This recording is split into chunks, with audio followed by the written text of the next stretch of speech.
প্রিয় দর্শক, এখন পর্যন্ত আপনারা যারা আমার চ্যানেলটি সাবস্ক্রাইব করেননি তারা চ্যানেলটি সাবস্ক্রাইব করে Enjoy the freshest catch delivered in just 24 hours from the coast. Make a fresh start. আপনার মূল্যবান মতামত দিয়ে আমাকে উৎসাহিত করুন। কি হচ্ছে এবং উনি কি করতে চান সেটা দেখতে হলে আমার চ্যানেলটি এক্ষুনি সাবস্ক্রাইব করুন এবং ঘন্টা টিপে দিন। লাইক, কমেন্ট, শেয়ার করে বন্ধুদের মধ্যে ছড়িয়ে দিন। চলুন দেখি উনি কি করতে চাচ্ছেন।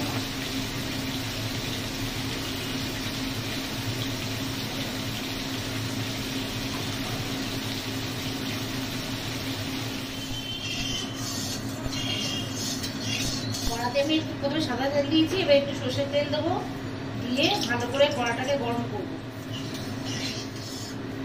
ভালো করে তেলটা গরম না হলে চিংড়ি মাছটা কড়াতে নিয়ে যাবে বলে ভালো করে কড়াটাকে গরম করে নিচ্ছি। নিয়ে আমি সর্ষের তেল আর সাদা তেলটা ভালো করে একসাথে মিক্স করে চিংড়ি মাছটা ছাড়বো।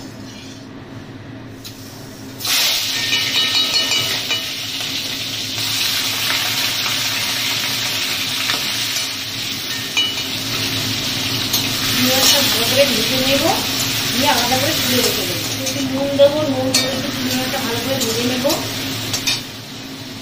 নুন দিয়ে চিংড়ি মাছটাকে ভালো করে ভাজবো, ভেজে আমি আলাদা করে তুলে রাখবো। চিংড়ি মাছটা ভালো করে ভাজা হয়ে গেছে, এবার তুলে ফেলবো।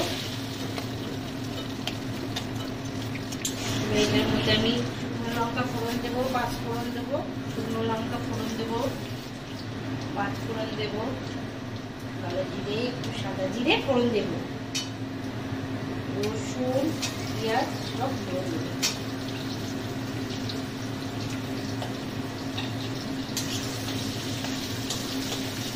পাঁচ ফোড়ন দিয়েছি, শুকনো লঙ্কা দিয়েছি, রসুন, পেঁয়াজ সব ফোড়ন দিয়েছি। ভালো করে ভাজা হয়ে আসলে পুঁইশাকটা আবার দেবো। আমি পুঁইশাকগুলো সব দিয়ে দেবো। পুঁইশাকটা দিয়ে ভালো করে নাড়াচাড়া করে ঢেকে দেবো, হলুদ, নুন, মিষ্টি দিয়ে।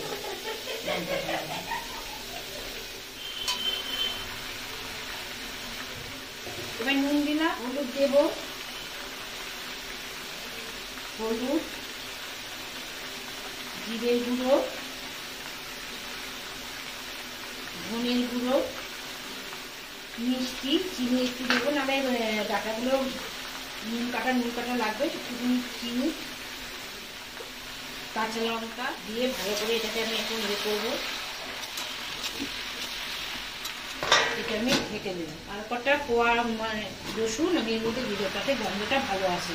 কাঁচা রসুন এর মধ্যে কিছুটা ভেজে রসুন দিয়েছি, কিছুটা কাঁচা রসুন দিলাম, তাতে স্বাদের গন্ধটা খুব সুন্দর আসবে এবং খেতেও খুব টেস্টি লাগবে। একটু ভাজা ভাজা হবে, তারপর আমি জল দিয়ে ঢেকে দেবো। এবার আবার ঢাকনাটা খুলবো, বারবার করে এর মধ্যে কষাবো, আমি জল দিয়ে এটাকে ঢেকে দেবো।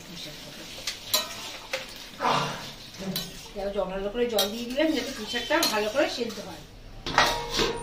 এবার আমি দেবো পুঁইশাকটা হয়েছে কিনা, এবার আমি চিংড়ি মাছটা দেবো। দেখি পুঁইশাকগুলো সেদ্ধ হয়েছে কিনা দেখে নিই।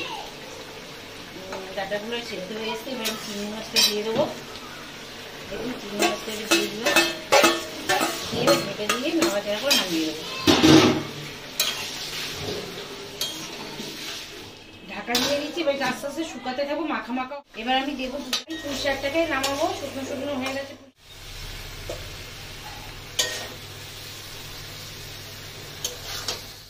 আপনারা কমেন্ট করে জানাবেন, যাওয়া পারলাম সাধারণ ঘরোয়া টিপসে করেছি। প্রিয় দর্শক, আমি যখন রহস্যের শুরু কিন্তু সেখানে দেখতে হলে চোখ রাখুন। ডিয়ার ভিউয়ার্স, জানতে হলে চোখ রাখুন আমার চ্যানেলে, সাবস্ক্রাইব করুন, লাইক, কমেন্ট করে বন্ধুদের মাঝে ছড়িয়ে দিন।